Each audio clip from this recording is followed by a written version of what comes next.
안녕하세요. 법무법인 지름길의 김동창 변호사입니다. 이번 주제는 양육비에 대한 부분인데요. 양육비가 보통 어느 정도 수준으로 결정된다라고 하는 부분들에 대해서는 이전에 한번 설명을 드렸고요. 오늘은 양육비를 지급하지 않을 때 어떻게 해야 될까요?에 대한 질의에 설명을 좀 드리겠습니다. 합의혼을 하고 양육비가 결정된 상태에서 일부러 안 줄 때부터 한번 얘기를 해주시면 좋을 것 같아요. 일부러 주지 않으면요, 어쩔 수는 없어요. 상대방이 지급하지 않으면 결국에는 우리는 법원 통해서 이 돈을 받을 수밖에 없는 구조다 생각하시면 됩니다. 동일하게 가정법원에요, 양육비 이행명령이라는 어떤 제도가 있어요. 가정법원에 상대방이 언제부터 언제까지 돈을 안 줬습니다, 이 양육비 주게 해주십시오 라는 부분으로 이행명령 신청을 하게 되고요. 그러면 결정문상 그 금액보다는 조금 적게 나올 거예요. 상대방도 내가 뭐 여유가 없어서 그렇습니다, 현재 단계에서는 이 금액을 다 주긴 어렵습니다 라고 이제 대응을 할 거라서요, 미지급 양육비 전부에 대한 부분이 아니라 아마 조금 적은 금액으로 해서 매달 얼마씩 지급하라 라는 식으로 이제 결정이 나오고요. 이제 양육비 이행명령 신청과 결정문이 이제 나오는데요. 이 부분이 필요한 이유는요, 상대방이 만약 양육비를 이행명령 결정에 따른 이런 부분들을 하지 않으면 상대방한테 뭐 과태료가 부과되거나 아니면 감치명령이 떨어진다거나 출국을 하지 못하게 하는 부분도 있을 수 있고요. 이행 강제를 할 수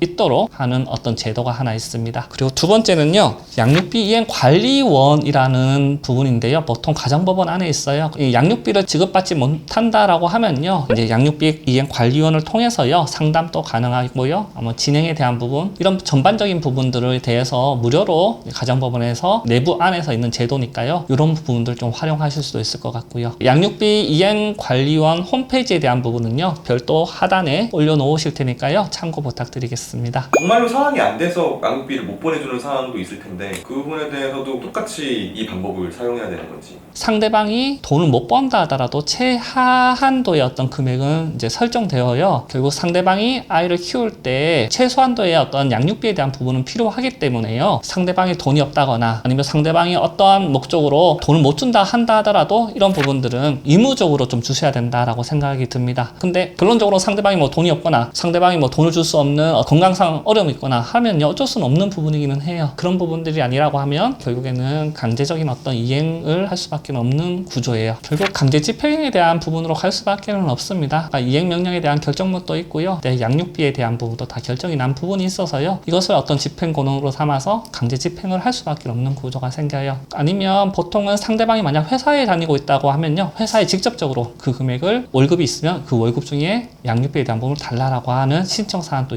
있고요. 결국에는 어떤 강제적인 집행 절차를 들어갈 수밖에 없다 생각하셔야 될 것 같습니다. 중간에 진짜 상황이 안 되면 못 받을 수 있다는 거네요. 그렇죠. 방법은 없잖아요. 우리가 무슨 집행권한 판결문 다 받았다 하더라도 돈을 못 받는 구조는 생길 수밖에 없는 구조라서요, 상대방의 돈이 없으면 결국 못 받는 구조다 생각하셔야 될 것 같습니다. 이혼할 때도 결국에는 잘 헤어져야 된다는 부분들이 다 이런 것들 중에 하나다 생각하시면 좋을 것 같아요. 이혼해도 한 아이의 아빠고 한 아이의 엄마고요. 이혼을 했다 하더라도 결국 이 관계가 유지될 수밖에 없는 구조라서 최대한 잘 헤어지셔야 되고, 감정적으로 이렇게 나쁘게 헤어지면 양육비도 잘 안 주시거든요. 그래서 이런 부분들 생각하시면요, 정리하고 이혼한다 생각하시면 좋을 것 같습니다. 배드 파파스 뭐 이런 것도 있잖아요. 배드 파파스 이런 부분들이 결국에는 양육비를 이행하지 않는 사람들에 대해서 이제 공개를 하는 건데요. 결국 이런 부분들은 사적 제재에 대한 부분이거든요. 법원 통해서 하는 부분이 아니라 이런 부분들을 올림에 따라서 이 사람의 명예를 훼손할 수 있는 부분들이 생길 수 있는 부분이라서요, 필요성에 대한 부분은 당연히 인정할 수 있는데요, 처벌받을 수 있다라는 부분들은 염두에 두셔야 될 것 같습니다.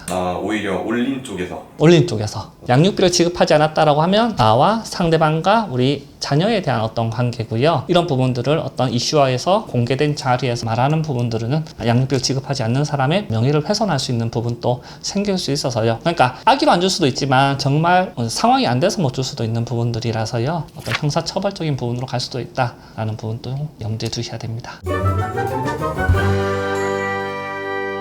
양육비 이제 미지급에 대한 부분은 간단하게 정리해 드렸습니다. 궁금한 점 있으시면 상단 전화번호 연락 주시면 될 것 같습니다. 오늘 영상 도움이 되셨다면 구독과 좋아요 좀 부탁드리겠습니다. 법무법인 지름길의 김동창 변호사였습니다. 감사합니다.